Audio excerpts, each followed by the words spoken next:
On Saturday, we're going to see Bronson Reed and Seth Rollins. Last night on Raw, Seth comes out. He's talking about Bronson. And we cut back to Bronson, who's going, hey, I'm in the parking lot. Let's do this. And there was a murmur from the crowd when he said that. And when it was obvious, Seth takes the blue jacket off to reveal the same thing underneath, whatever. But shit's going to go down. And that is now the reputation of Bronson Reed in the best way possible. He has been presented as this monster that will cause destruction, slamming people through the mat with tsunamis on the car, all the stuff with Braun. They have made Bronson Reed into someone you have to sit up and pay attention to, because he's not out there to cut a promo. He's not out there to be boring. He's not out there to do anything but spectacularly destroy people. That is who they have conditioned the audience to expect. So then when they show him last night and they take the wide shot for a second, they allow us to realize, oh, they're going to have a brawl. And then Seth goes out there and he gets the better of Bronson and he hits that stomp on the car and Bronson sells it like death. And I went, okay, that makes sense, because I think Bronson's going to win on Saturday. So let's let Seth have this hope spot. And by the way, the fact that I even just said that multiple-time world champion, one of the greatest resumes in WWE history, Seth Rollins, needs a hope spot against Bronson Reed, who has nothing more than a North American championship to his reign, tells you the great job they have done in putting this feud together. Seth, as a babyface, has been portrayed as someone who has a very big uphill climb in front of him because Bronson took him out, because of Bronson's ability to destroy. They have made Bronson credible. People believe, at least I do, that Bronson can beat Seth Rollins on Saturday at Crown Jewel. We have seen enough of what Bronson Reed is able to do against others and against Seth. And last night, when Seth stomped him on the car, Bronson didn't no-sell it. But he was able to shake it off enough to keep battling Seth, who was trying to cut a promo to the camera. And then Seth got Death Valley drivered off that truck into tables. And they made a big point later on in the show of Joe Tessitore wondering about Seth's health. So you're building in Seth going into Saturday at less than 100%, and you're building in a bit of an out, and you're protecting him in a way, and that's fine because it's right there for us. It didn't seem forced. Sometimes you see that, we're like, oh, they're trying to injure somebody, so there's an out. And no, it seemed like a logical part of the story. And Bronson should win because it will do nothing to Seth. It won't hurt him in the slightest. The right finish of Saturday's show is Bronson beating Seth Rollins. Not Seth winning because he was 3 seconds better on a roll-up or something like that, or, he reverses something, and then Bronson beats him down after. No, Bronson should win. And Bronson should try to beat him up after so Seth has a reason to go after him again. And you continue to establish a monster, top-tier heel in Bronson Reed because you need those guys. You need them for babyface champions like Cody Rhodes. You need that. Seth can make that happen. Seth, to me, has become bulletproof. Within the company, definitely.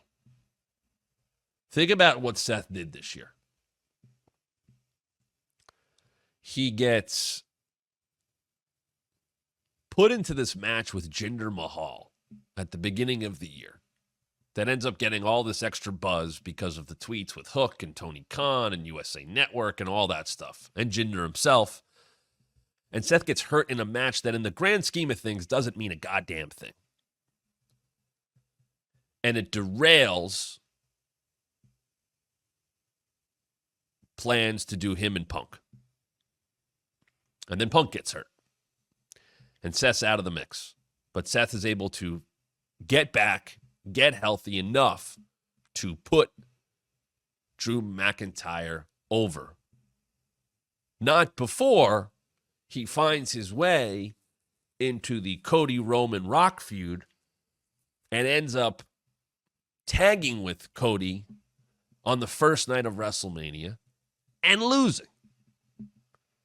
And then early on night 2, he loses to Drew McIntyre. And then at the end of night 2, he still comes back. And as a literal shield, saves Cody and allows Cody to win the championship. He came back from a knee injury in a couple of months to do nothing but make everybody else look better. And because of his stature and because of his resume and because of his reputation and how he is seen by the fans, it all worked. It all mattered more. And I think people will always remember that. And I would hope the company knows what Seth did. Seth had one of the greatest WrestleManias in a way that is unlike anybody else, and that he was unbelievably unselfish for 2 days. He got paid. I get all that. And he got to be in a main event on night 1. And he got to be in 3 different matches at WrestleMania, basically. But he is pretty bulletproof because of that. And his stature and his resume and his legacy, they're set. They're good to go. Which is why he's the right kind of guy to help a Bronson Reed get to the next level. But I want to come back to Bronson here because, as I said, when you took that shot of him last night in the parking lot and he zoomed out, he has run here and there. He ran from Braun. But mostly he just wants to wreck people to make a case for himself. That's what this has always been about. Cool, Adam Pearce, you're not going to give me opportunities. I'm going to create them. And that's what he's done. And he's continuing to do so, which is the key to me. And now there is almost, and you tell me if you feel this way. Leave it in the comments, leave it in the live chat if you're watching here as a member at 11 a.m. this morning, or watching after the fact, or you're listening in the podcast. What is your perception of Bronson Reed now? Because to me, he's become a guy where when I see him, I'm paying closer attention because something's probably going to happen. Something wild's going to happen. And you can't do that every week. You can't. Because it'll get old and it won't be as special. But he's done it enough. And that's the key. Enough. That now my expectation is anything could happen with this guy. And I feel like there is a loose comparison to Stone Cold in that way. In nothing more than the Zamboni, the beer truck, the monster truck, crushing rocks, Lincoln Continental, the pickup truck, all the wild stuff Austin would do. Crash TV. We talked about that probably about a month ago here on this channel as it related to Bronson and Braun. But Austin had established his reputation of, geez, anything could, he can get arrested. And Bronson's starting to get that. And I was doing Busted Open Radio last night, and I was talking about that with our producer before the show. His name is Susumu, and he's like, oh, it's kind of like what they did with Braun. And he was right, because if you remember Braun's singles push, not Wyatt family stuff, he was doing all kinds of ridiculous feats of strength. He was pushing stuff over. He was flipping cars. You name it. He's breaking the set, and it looked great because he's this giant human being causing destruction. It's why they did that, Last Monster Standing, and it was Godzilla, King Kong type of thing. It's destruction. It's fun to see. It's pro wrestling. It's liquid pro wrestling to me. Hey, let's just watch two giant dudes wreck shit. And that's now the reputation that Bronson Reed has.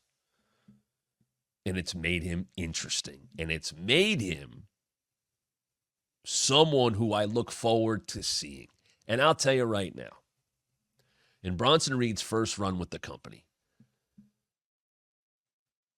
Hunter liked him. There was a time he was supposed to win the North American Championship, I think in like 2019 or 2020 or something like that. They changed plans, but he was supposed to win. He would end up winning it down the road, but he was supposed to win it before that. And then Hunter out of power. Bronson gets released. He goes and works in Japan. God, he's got to win over Okada. And then he came back. And Hunter liked him. Hunter always liked him. But I interviewed him a couple times. I watched people interview him. He wasn't connecting. The promos weren't what they needed to be. They've now figured out what he needs to be. He doesn't need to say a lot. He could talk enough. Believe me, he's okay in that. But it's about his actions. And they now have something with him where he's a unique part of the show. And that is an attraction. Nerdy Dude, here are 5 euros for you, man. Hey, thank you very much, Nerdy Dude. Let me put that up. Thank you very much.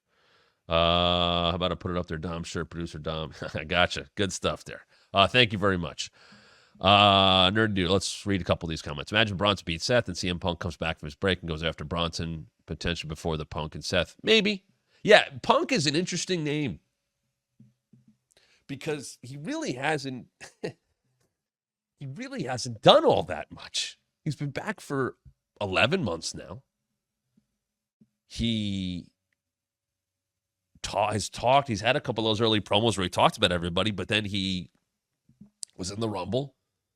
He got hurt, and it looked like him and Seth were going to do something. And then obviously went to him and Drew. But that's pretty much been it. It's been him and Drew, and now that's done. So, there's so much there for Punk to do and sink his teeth into, and what's that going to bring? Is he going to go after Gunther? Is he going to go after Bronson Reed? Where does he land after all the stuff with Drew? And it's good that they're giving him and Drew time to refresh. I think that's the right call. Yeah, Punk is somebody they could sink their teeth into. Nerdy Dude also says, I also feel like Bronson feels much more comfortable being a heel than a face. Absolutely he does, especially with what he's doing. And there is an element of a baby face that will come out of that. It's similar to how the Big Show was. There's just something so impressive about guys that big that can do that stuff that at some point you're just going to like them. And that won't be a hard turn. But I agree, right now, you point him at baby faces. You point him at people he's bigger than. You let him play a bully of sorts. You let him attack people when they shouldn't be attacked. That's enough. But if he keeps doing this stuff, I agree. I think there is a babyface run in Bronson. But there's no rush to get to that. Hey, this is Matt Camp. Thanks for checking out one of our recent clips from the Wrestling Mat. Why is someone so close to The Rock kind of throwing Cody under the bus? Yeah, a lot of people won't engage with Jim Cornette. I did, just because I have a mark for Jim Cornette. And Please subscribe right now. Hit the like and turn on notifications so you don't miss a thing. And I think you should listen to your TV partners. Let me tell you about WWE and a little insight. More subscribers means more content. And make sure you follow us on social media at WrestlingMat23 on both Twitter and Instagram.